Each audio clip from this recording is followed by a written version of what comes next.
Assalamualaikum warahmatullahi wabarakatuh. Perkenalkan, nama saya Aziza Mukni dari kelas 7G nomor absen 8. Perkembangan tubuh remaja. A. Perkembangan jasmani. Sejak lahir, jasmani seseorang terus tumbuh berkembang, baik dalam bentuk badan dan ukuran-ukuran badannya, maupun dalam daya kerjanya. Pertumbuhan dan perkembangan ini berjalan terus sampai seseorang menjadi dewasa, ialah pada umur sekitar 25 tahun. Akan tetapi, perkembangan jiwa seseorang, diantaranya perkembangan kecerdasan seseorang, tidak berhenti dalam umur 25 tahun. Sebab perkembangan jiwa atau kecerdasan seseorang mungkin masih dapat berlangsung terus sesuai dengan kemampuan masing-masing. Pertumbuhan jasmani dan pertumbuhan kecerdasan seseorang dipengaruhi oleh beberapa faktor atau keadaan seperti berikut ini. 1. Faktor keturunan. Artinya bila orang tuanya besar-besar, mungkin sekali anak-anaknya juga besar-besar. Kalau orang tuanya tinggi, anaknya juga tinggi. Kalau orang tuanya pandai, anaknya juga cerdas. Walaupun menurut hukum keturunan atau hukum genetika tidak selalu dapat demikian halnya. 2. Faktor pembawaan. Artinya perkembangan seseorang sudah ditentukan pula oleh keadaannya selama di dalam kandungan. Misalnya ada anak-anak yang lahir dengan kelainan-kelainan pada bagian tubuhnya, seperti busung kepala atau hidrosepalus, bibir sumbing, langit-langit yang terbelah, perkembangan jaringan otak yang tidak sempurna, dan macam-macam cacat jasmani lainnya. 3. Faktor luar. Faktor luar ini penting sekali diperhatikan, sebab kalau sebagai akibat faktor keturunan dan faktor pembawaan manusia tidak dapat berbuat banyak, maka manusia pada hakikatnya dapat mengendalikan faktor luar yang sangat berpengaruh bagi perkembangan jasmaninya. Luar yang perlu mendapatkan perhatian adalah keadaan gizi, gangguan kesehatan, dan rangsangan. Pertumbuhan, perkembangan, kebutuhan, serta faktor-faktor yang mempengaruhi anak usia sekolah. Pertumbuhan dan perkembangan anak usia sekolah dipengaruhi oleh interaction dan keputusan-keputusan yang diambilnya setiap saat, sehingga merupakan suatu proses yang dinamis. Ada beberapa tahap atau stadium tertentu di dalam proses pertumbuhan dan perkembangan ini, tetapi setiap orang tumbuh dan berkembang dipengaruhi oleh faktor-faktor keturunan, lingkungan, dan pengalaman-pengalaman pribadi. 1. Perkembangan jasmani. Perkembangan jasmani relatif lambat dibandingkan dengan perkembangan pada usia sebelumnya. B. Adanya pertumbuhan bola mata, sehingga ada kemungkinan terjadinya gangguan penglihatan masa kini. C. Kerangka tulang belakang serta ligamen masih lemah, sehingga perlu dijaga sikap duduk dan berdiri yang baik. D. Masa pubertas yang terjadi pada akhir masa ditandai dengan adanya pertumbuhan badan yang sangat cepat. E. Telah tampak tanda-tanda permulaan masa adolescensia atau masa remaja. Pada anak laki-laki suara membesar, pada anak perempuan membesarnya buah dada serta haid pertama. F. Perkembangan jasmani sangat dipengaruhi oleh lingkungan mental dan sosial. 2. Perkembangan jiwa, emosi, sosial, dan intelek. A. Mulai belajar menghitung, membaca, dan menulis, sudah mulai mengadakan konsepsi, simbolisasi, dan belajar mengadakan komunikasi. B. Dimulai suatu perkembangan atau kepribadian sosial, dan mulai menyadari konsep-konsep hidup. C. Pada masa pubertas, energi meluap-luap, avanturisme, dan hubungan dengan orang lain masih canggung. D. Nilai religi atau agama, etik, dan estetik belum mendalam. 3. Kebutuhan. A. Jumlah makanan yang cukup serta mempunyai nilai gizi yang tinggi. B. Latihan-latihan jasmani dan istirahat yang cukup serta teratur. C. Tindakan-tindakan pencegahan penyakit. D. Di dalam dan di luar lingkungan keluarga, seperti sekolah, kepramukaan, dan sebagainya, perlu diberi kesempatan untuk dapat memperkembangkan kepribadiannya yang meliputi segi sosial dan moral. 4. Faktor-faktor yang mempengaruhi. A. Masalah gizi yang antara lain disebabkan oleh faktor emosional. B. Penyakit. C. Masalah gigi berubah antara lain malocclusion crowding. D. Kontak lingkungan lebih luas sehingga dapat menimbulkan konflik karena perubahan-perubahan yang dialaminya.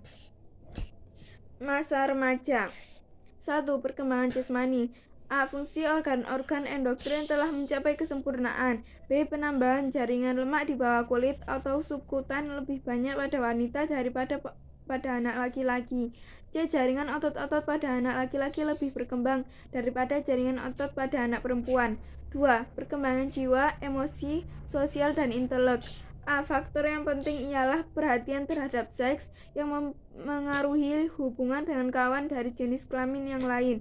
B. Pemikiran sudah kritis, juga terhadap kewibawaan orang tuanya. C. Emosi belum mencapai suatu stabilisasi tertentu dan perlu adanya simpati dan nasihat-nasihat. D. Mulai memisahkan diri dari orang tua dan mencari pergaulan dengan teman-teman sebayanya. E. Ada aktivitas dan eksperimental sosial. F. Melalui proses identifikasi dan imitasi dibangkitkan dan dikembangkan cita-cita muluk dan aspirasi-aspirasi yang tinggi. Perlu adanya identification figur yang baik. 3. Kebutuhan. A. Diperlukan adanya pengertian dari orang tua dan keluarga tentang proses perkembangan dan sifat-sifat tertentu pada anak. Masa peralihan ini sulit bagi kedua belah pihak, orang tua maupun anak. B. Perlu penanganan secara perorangan. Jangan disamaratakan semua anak tanpa mengabaikan faktor-faktor di luar diri mereka. C. Perlu bantuan dalam meringankan setiap tekanan atau stres, baik fisik maupun mental. D. Diberikan pendidikan tentang kesehatan dan seks yang diatur dan diselenggarakan secara bijaksana, termasuk pengetahuan biologik dan fungsi alat kelamin. 4. Faktor-faktor yang mempengaruhi. A. Kurang pengertian. Pengetahuan serta perhatian tentang kesehatan dapat menimbulkan bermacam-macam penyakit.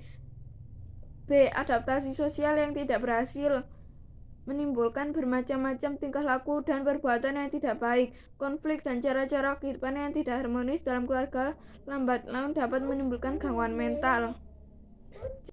C. Kehidupan spiritual yang baru berkembang dapat berubah-ubah menurut situasi, kondisi, dan waktu, serta dapat menimbulkan penyelewengan atau tindakan ekstrim. 5. Usaha-usaha yang perlu dikerjakan untuk memenuhi kebutuhan. A. Pendidikan kesehatan termasuk di dalamnya tentang perkawinan dan kehidupan keluarga. B. Pemeliharaan kesehatan badan termasuk pencegahan penyakit. C. Bimbingan dalam belajar dan aktivitas ekstrakurikuler. E. Pendidikan keterampilan. E. Usaha bimbingan dan nasihat bagi pelajar. F. Olahraga kesehatan. G. Pendidikan tentang bahaya-bahaya lingkungan. Ciri-ciri anak sehat dan tanda-tanda gangguan kesehatan. 1. Ciri-ciri anak sehat.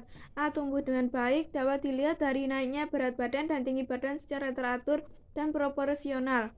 B. Tangkas gesit dan gembira. C. Mata bersih dan bersinar. D. Nafsu makan baik, pencernaan baik, bibir dan lidah segar, pernafasan tidak berbau. E. Senang melakukan olahraga dan menikmati masa istirahatnya secara teratur. F. Kulit dan rambut bersih dan tidak kering.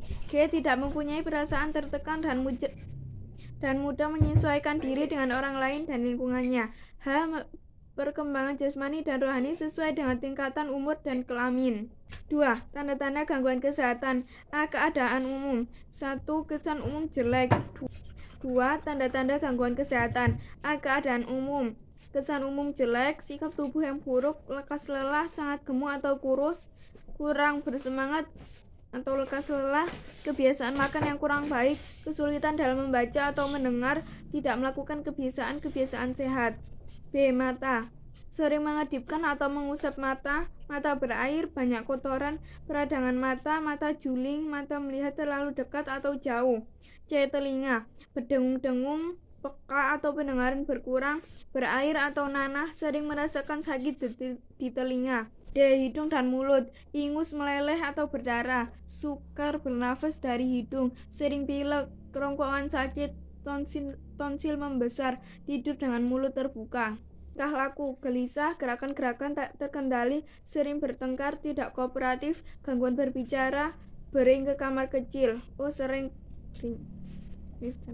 F. Sering tak masuk sekolah karena sering masuk angin, sakit kepala, sakit gigi, malas bersekolah. G. Tanda-tanda kurang gizi.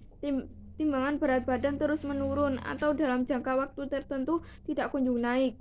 Mata cekung atau lingkaran biru sekitar mata, kelopak atau selaput mata pucat. Roman muka yang tegang atau lemah.